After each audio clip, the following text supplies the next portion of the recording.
for coming, and thank you everyone for social distancing. You all are being such good, polite citizens. I appreciate that. I'd like to call to order this Henderson County Board of Education regular meeting. Today is July 20th, 2020. The first order of business is to have a moment of silence. If you haven't listened to the news and can't find somebody to pray about or think a kind word about, just pick one. Thank you.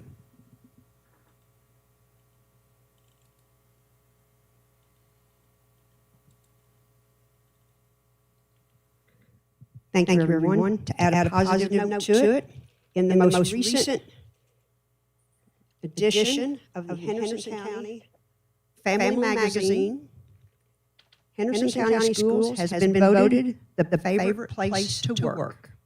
We all totally agree. Now, on that positive note, I asked our new superintendent in training to practice with his kids this weekend because he was going to lead us in the Pledge of Allegiance. So let's see how good his kids did.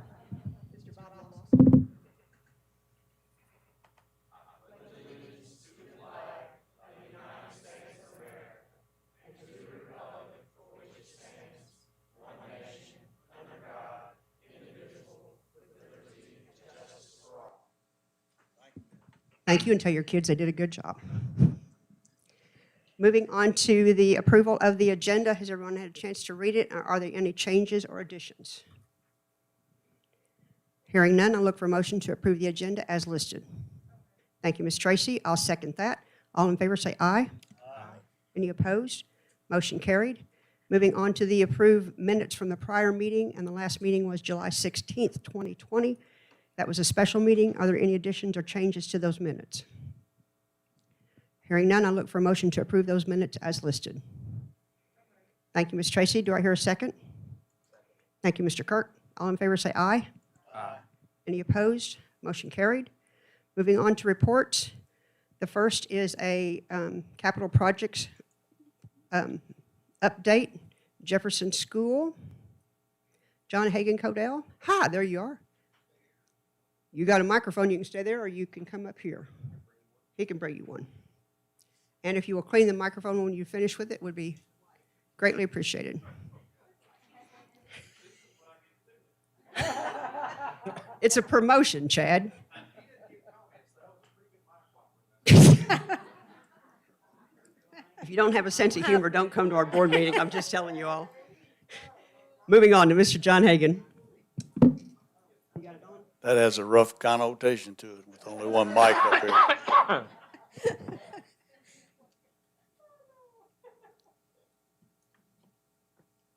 Yes. Yeah. All right.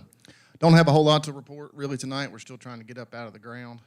If you've been out to the site, you can see what we're dealing with. It's a very silty site. Does not shed its moisture.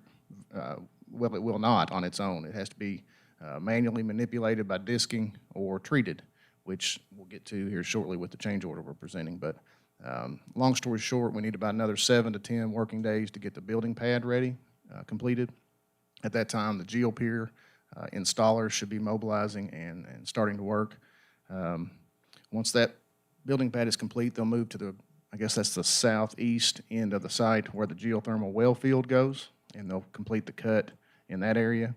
The geothermal contractor's actually already mobilized, has their material on site, and been welding casing together in preparation to start work. So they're ready just as soon as we can turn it over to them. Hopefully in the next 30 days, next month I'll be reporting that we're getting ready to start the pier foundation system, and maybe some other trades will be mobilizing at that time, some of the site utility work. John, I'm sure I read it someplace. Can you refresh my memory how many geopiers you expect to put underneath that building? I don't know the answer to that yet. That's kind of it's a delegated design out to the contractor, so we have not yet received those drawings yet. I remember the price tag for the 15 that are underneath these two buildings. Let's make it less, please. Well, it's already included in the cost of the bid, so it won't be an extra. So I remember that those things are not cheap. So. Yeah.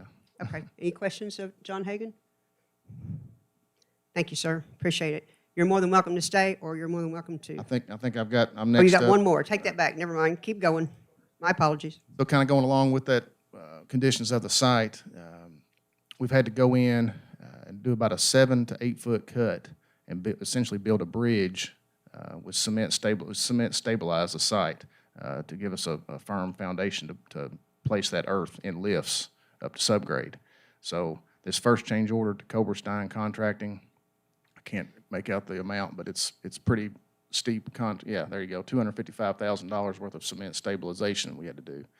This work was done using unit pricing and on a time and material basis. So our guys in the field, along with the special inspector, kept tabulations on the quantities of cement that was placed and the man hours that it took to do the work. So contractor did it totally open book to eliminate any extra markup. So Good.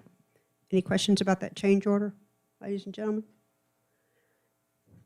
So hearing none, I'll look for a motion to approve BG 19-068, change order 21.1. Do I hear a motion to that effect? So moved, Madam Chair. Thank you, Mr. Mike. Do I hear a second? I'll second that. All in favor say aye. Aye. Any opposed? Motion carried. Moving on to BG 4. I've got one more. I've got one more change order, I believe. Going. 21-2, this is to deal with an existing water line that was uncovered on site. Yep, now, thank you. There's a 12-inch main that basically crosses the entrance drive behind the South Middle School. So we've had to raise, or we're going to raise, the entrance drive roughly 2 feet above that water line. And that also caused some changes to the storm system that's going to be going in. So we've had to delete some structures, add some new concrete structures, and relocate the actual storm system lines to accommodate that water main. And then I would ask that both of these change orders do need to include pending KDE approval since they're over the $25,000 mark. I look for a motion to approve change order 21-2 and change order 21.1, both pending KDE approval. Is I'll that make good? that motion, Madam Chair. Thank you, Mr. Mike. Will that work? Okay. Do I hear a second? Thank you, Ms. Tracy. All in favor say aye. Aye. Any opposed? Motion carried.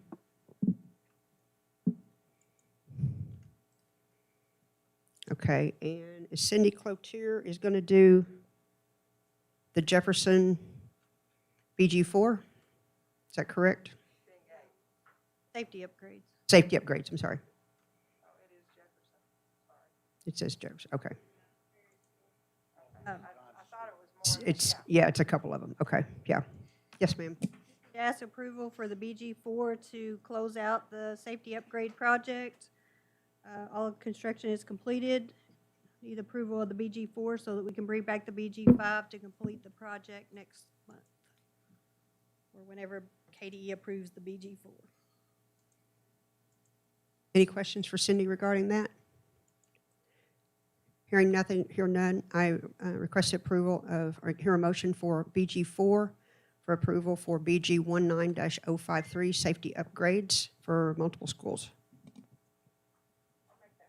I'll Thank you, Ms. second Tracy. that, Madam Chair. And second by Mr. Mike, thank you. All in favor say aye. Aye. Any opposed? Motion carried. Moving on to athletics report, Mr. Mark.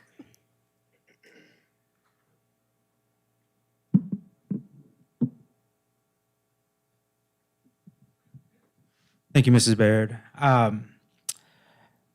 We have one personnel change for athletics this year. Nathan Woolard has resigned as the boys tennis coach, and Curtis Williams has accepted the position for the upcoming season. Other than that, I just have some information kind of to share about kind of where we are as far as testing goes and how that went and what our plans are going forward. The Green River Health Department set up shop in the football stadium, and we tested roughly 400 students and coaches from July 7th through the 9th using drive-through style testing. That went really well, very smoothly. I couldn't have really asked for that to go any better. But where issues did arise was the reporting of that, how that information came back to me, and how, I was privileged to see the results, but I couldn't share the results with coaches, and then I had to break that down into each group, and I didn't have really a master list to go with, so I spent quite a few hours trying to break that down and putting kids in the right spot. and sharing that information with the coaches so they would know who they could expect on the next day, because that information came out really on Sunday and we were planning on starting on Monday. So that was difficult but doable, and I got that part done. One of the bigger problems was the reporting of some of the test results. We had an issue with them maybe getting lost, or supposedly there was a power outage that caused some delay, and many of our students didn't get their results in those first few days, including one of our coaches, and I've spoken with him a couple of times. He was very anxious that he wasn't hearing back and worried what the result was going to be, so I think that caused some anxiety.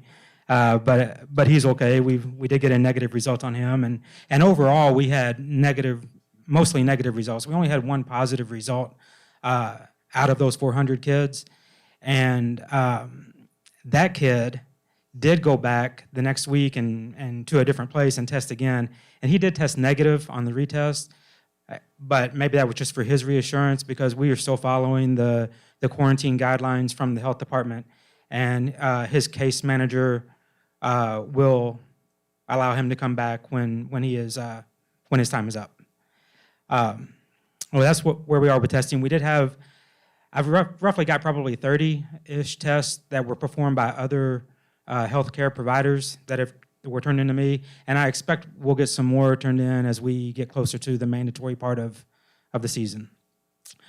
We did begin non-mandatory conditioning for student athletes last Monday, July 13th. The check-in process, the temperature taking, the screening questions seemed to be going smoothly. And as I went to different practices, I observed coaches actively monitoring, supervising students, and encouraging them to social distance and put their mask back on as soon as they got finished with whatever exercise they were performing.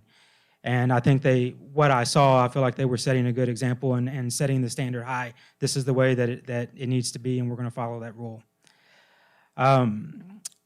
KHSA has strongly recommended last weekend that each athlete be limited to 6 hours of practice or conditioning time per week. And that was new to us, but we are adhering to that recommendation. KHSA guidelines for golf are to move forward on a regular schedule with tryouts and mandatory practice starting on this past July 15th.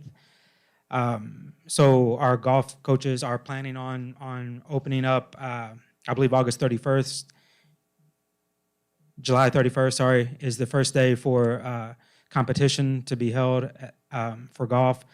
There are spectator limitations that are going to be put in place to increase social distancing at the golf matches. For all other sports, KHSA has decided to extend their segment 3, which was supposed to end on July 12th, through August 2nd. We are still operating in segment 2, and the plan will be to operate this week in segment 2. That's 2 weeks in segment 2, which is what KHSA and other schools did prior, and then they moved into segment 3. So our plan is to move into segment 3 on Monday the 27th, which really kind of keeps the numbers the same. The only differences are that it does allow a ball to be used in a medium sharing fashion, which means that maybe volleyball players could hit it back and forth, but the ball has to be taken out and sanitized frequently. And we will adhere to that, guys. We're making sure that we have different ball racks and can rotate those balls to make sure that they are sanitized. It also allows groups to move inside.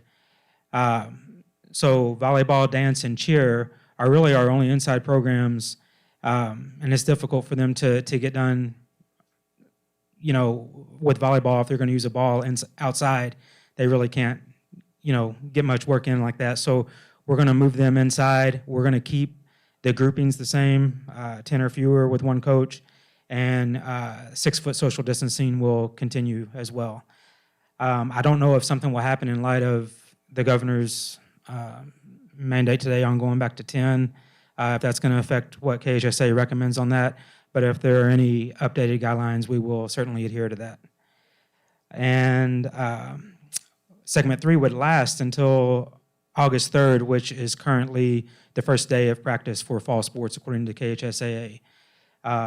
They're going to meet again tentatively on July 28th to discuss what that's going to look like on August 3rd.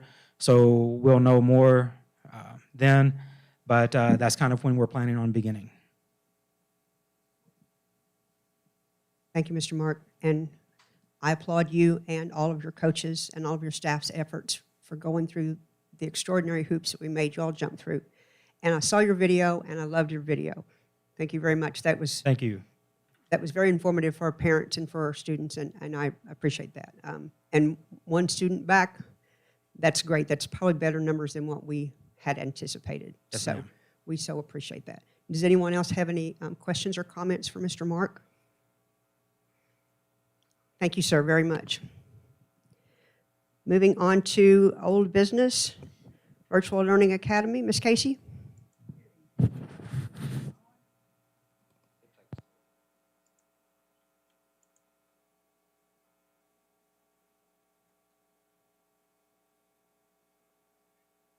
Okay. Good evening. Oh, You have to for them. all right. I spoke to you last on July 15th. That was, at that time, I presented a handbook, a very early draft of the Virtual Learning Academy. At that time, I stated that we knew that KDE was going to make some changes and some regulation changes, which they did, some pretty substantial ones. And so in front of you, you have the latest draft of Virtual Learning Academy.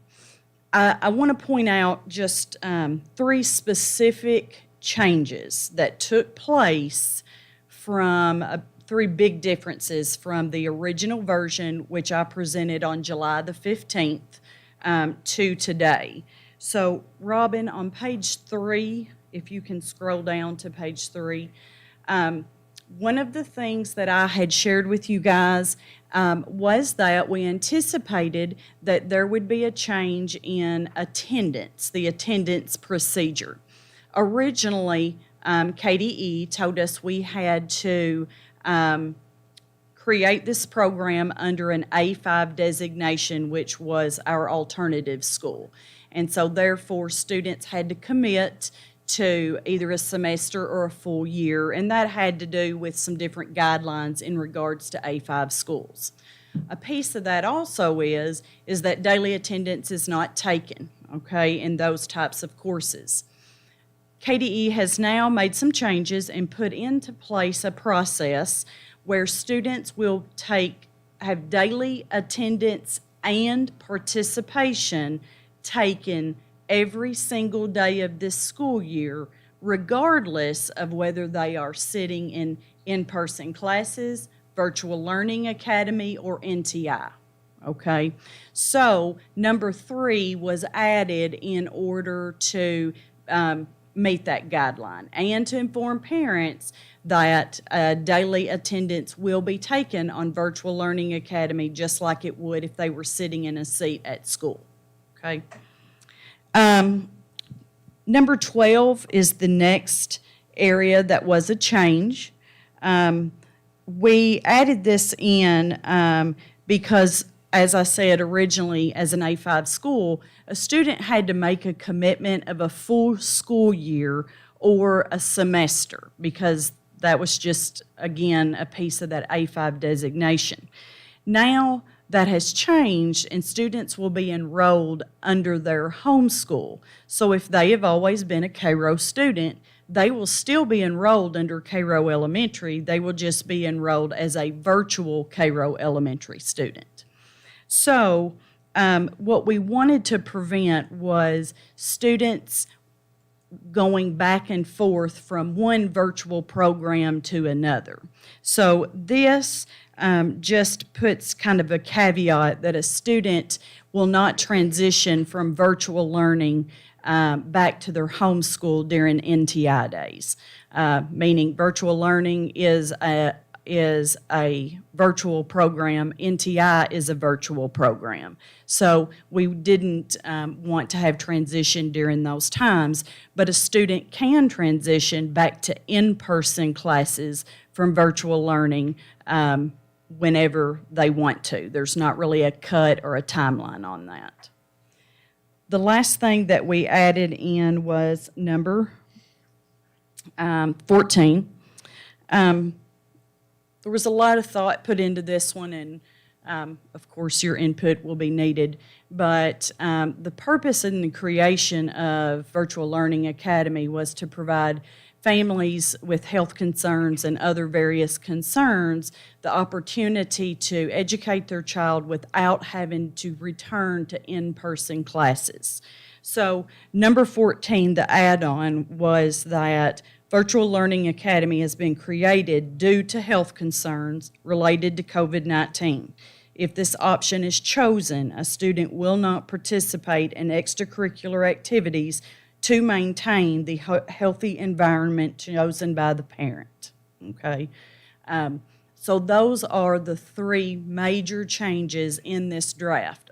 Obviously, it's still in draft form. So I just wanted to make you aware of those changes. And thank you for all of your work, Casey. Are there any questions of Casey from this? Tracy? No? Mr. Mike? We're good? Wes? Nope. Kirk, got a question? I have two that I just thought of. Thank you for letting me stay. Like, amazing parent You're welcome. presentation last Thursday night, and I was really happy to see the online program. So when we say no switching, like if we're in a virtual, does that also mean that switches aren't allowed if we're on a break, like fall break, Thanksgiving break, winter break?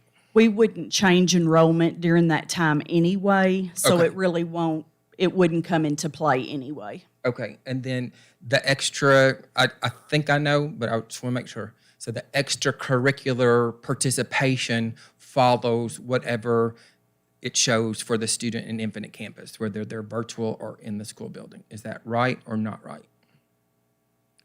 Like, today's a Monday, so if today a guardian decided to switch their student from virtual learning and tomorrow they want to go to in-person, then as soon as that designation changes, I'm sorry, Yes. I'm sorry. I made a mistake. I'm sorry. As soon as the designation changes in Infinite Campus, that lets the school staff and all the coaches and extracurricular sponsors know that that student is good to participate. Is that okay? Thank you. Thank you. All right, thank you. Appreciate that. Okay, moving on to new business. The Student Code of Conduct Handbook. Mr. Chad, and looks like there's several changes in here, mostly due to COVID-19, I'm guessing. Yes, ma'am. Oh, yes, ma'am. There are several changes in here. I can tell you on what pages they are and where those changes came from. On pages 21, 22, 59, and 98, all those changes were updated by KSBA in their annual Student Code of Conduct updates. So those are pages 21, 22, 59, and 98. Those were from KSBA. Pages 79, 80, and 81, those deal with bus conduct. And if you want to look at 79, 80, and 81, you'll see in your packet in that, on those pages, the highlighted yellow is the first part. On 79, this will be a first reading talking about seating. Drivers will reserve the right to assign seats as needed, and due to the update from COVID-19 and transportation regulations, they would like to add in drivers will reserve the right to assign seats because due to the contact tracing, that will need to happen. Page 80, number 6, they had added the possession of electronic cigarettes into smoking on the bus. Then page 81, on number 24, mask will be worn and they will follow district policy, and that's due to the updates from transportation. Then on page 101 and through 103, those updates were something that we added as notification to our staff, students, and parents, and these are only for the 2021 school year.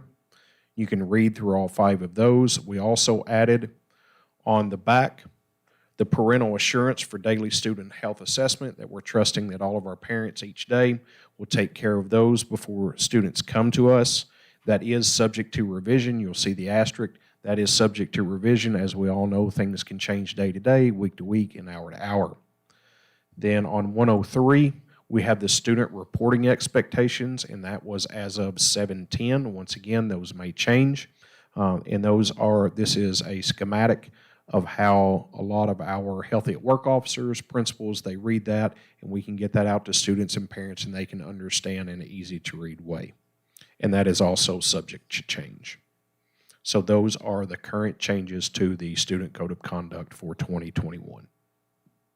Mr. Chad, am I correct in that parents have to always sign that student code of handbook at the beginning of school and hand that page back? That is correct. So once they sign that, they're agreeing to all these changes and the assurance at the back of the That back of is the page. correct. Okay. Okay. Any questions of Mr. Chad? Great job. Keep it up. I'm sure it's going to change a lot before we get done. Yes, ma'am. Thank you. Thank you. Moving on to, let's see. We need to do some approvals here, don't we? Yeah. We have first reading of policy 09.226, school bus conduct, that we need to approve that first reading. So do I look for a motion to approve policy 09.226? Thank you, Ms. Tracy. Do I hear a second? Second. Thank you, Mr. Mike. All in favor say aye. Aye. Any opposed? Motion carried. And we Thank you, also sir. Anything need to else? approve the code of conduct as well. Oh, we got the whole code of conduct, all these things, gracious. Back up one here. I'll make a motion, we approve the code of conduct as presented by Mr. Thompson. Thank Second. you. And second by Mr. Kirk. Thank you. All in favor say aye. Aye. Any opposed? Motion carried. I got ahead of myself. That usually doesn't happen. I'm usually behind, guys. Okay, has that got you covered, Mr. Chad? Yes, ma'am. Thank you, sir. Not a problem. Moving on to consent agenda. Consent agenda items include approving second reading of newly recommended KSBA policy update number 43, approve one-year certification for school media librarian, approve second reading of policy 09.4341, alternative education, approve South Middle School sports plan, and approve the revised 2020-2021 personnel work calendars. Are there any additions or changes to that consent agenda, or any items need to be pulled? Hearing none, I'm going to make the motion we approve the consent agenda as listed. Are there any seconds? Second. Thank you, Mr. Mike. All in favor say aye. Aye. Any opposed? Motion carried. Moving on to, let's see, got all of that one. Moving on to financial. The first part is approval of the financial positions. And Mr. Kirk, I think you had an item you wanted to discuss in this one? I did. I wanted to publicly apologize to Cindy Cloutier if there were any miscommunications when we discussed bi-monthly pay. And I thank you for letting me come talk with you in private. It was not meant that way. Just very concerned for people that work for us. Thank you. Communication is always key. We're good. Ms. Cloutier, would you like to talk about this little financial positions, please? Okay, I guess if, first we need to decide if we're going to approve semi-monthly pay, then if so, then I have a couple things to ask for.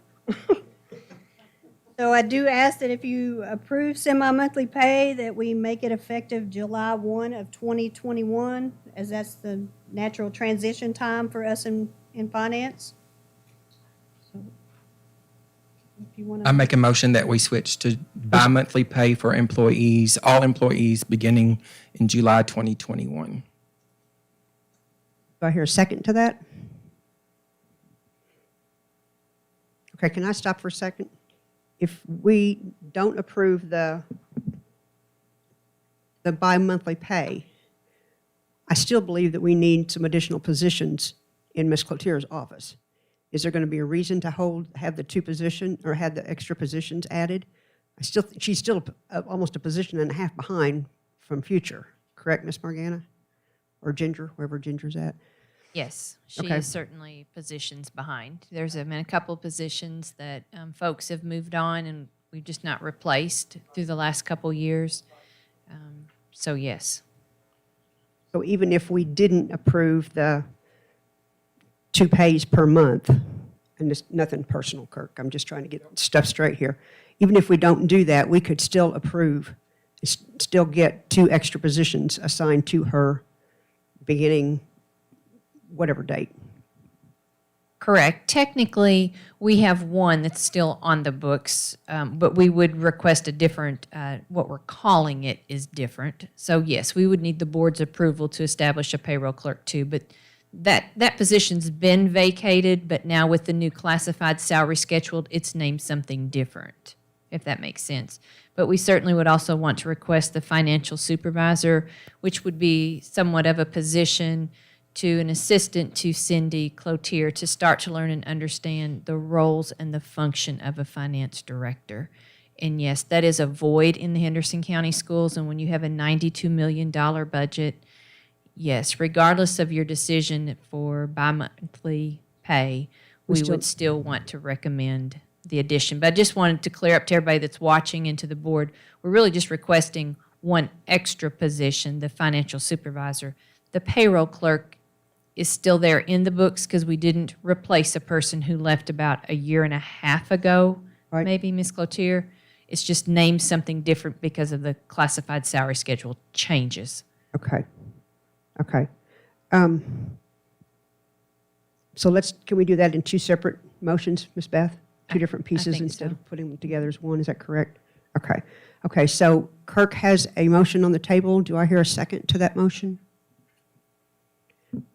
Hearing none. Sorry, kid, it fails. It's okay. It's okay. I'd like to amend his motion that we table this action of bi-monthly until the December board meeting and discuss it again, and move to the action of the positions. I think that's a good idea. That will help us get past COVID, opening schools, a lot of stuff we have on the table right now. I like that idea, And to Mike. be honest, I haven't paid much attention to it, We haven't had time to review and it I as thought much. we'd had other more important things, but I would like to table that until the December board meeting, and then hear a report from Dr. Lawson and Cindy at the time with regards to the bi-monthly. Okay, you okay with that, Kirk? Yes, but does that give Cindy enough time to do the hiring and to make the changes by If July? we approve them, we got to approve them. Well, no, I mean, Yes, yes, it I would. think in her Yes, it memo, would. she said that she'd like to have staff January 1st. Right, we're going But to do we're that gonna as, do do that that as a separate anyway. motion. We're going to do that Okay. separate pieces. So, yeah, so we can table the idea for the bi-monthly payment until December, and then we'll move to this. So, Ms. Cindy, you're asking, Wait a request, minute, I just made a motion to table it, I didn't hear any oh, second I'm or sorry, I votes. second that. All in favor, say aye. Aye. Any opposed? Motion carried. I didn't hear the motion part, Mike, thank you. No, you're totally fine. Everybody keep me straight here. So Cindy, the request is for payroll clerk 2, is that correct? Am I reading this correct? If we go to the semi-monthly, then yes, I would need that second payroll clerk. Okay, but you're also asking for the finance supervisor, which we need in general, correct? Train somebody. I totally agree. Yes, she does. Okay, Yes, she does. I'm gonna make another motion if I could at this time. Go right ahead, Mr. Mike, you Harris. put She some does. clarity to this, please. I'll make a motion that we accept the recommendations to add to the finance positions, those positions that Margana and Cindy deem need and necessary at this point in time. And then when we review that in December, she'll have an opportunity to bring it back and, or that we would approve a position for the additional payroll if we approve that in December. I second that motion. All in favor, say aye. Aye. Any opposed? Motion carried. Find you a new person, Cindy. And no, we will not be replacing you. We will be finding someone else to take your position because there is no replacing you. Just saying. Moving on to the treasurer's report. Treasurer's report for the month of June includes total receipts of $27,329,075. That's because we received the 21 million bond proceeds for Jefferson. and total expenses of $12,423,532 for net increase in all funds of $14,905,543. Thank you. Ms. Stanley? Madam Chair, members of the board, I respectfully request your approval of the treasurer's report as presented tonight by Ms. Cloutier. Thank you. Do I hear a second? Second. Thank you, Mr. Kirk. Oh, Wes, sorry.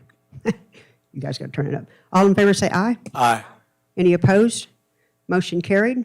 Moving on to the paid warrant report.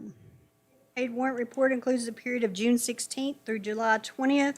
It includes total paid warrants of $6,487,682.32. It was a big month. Big month of spending. Madam Chair, members of the board, I respectfully request your approval of the paid warrant reports as presented tonight by Cindy Cloutier. I'll second that. All in favor say aye. Aye. Any opposed? Motion carried. Be it noted that we have received personnel actions for July the 20th, and I'll look for a motion to adjourn this lovely meeting. I'll second Ms. Williams' motion. Thank you, Ms. Tracy. Thank you, Mr. Mike. All in favor say aye. Aye. Any opposed? Motion carried. Thank you all very much. Thank you for putting up with your crazy board chair today who was losing her place, too. I appreciate that.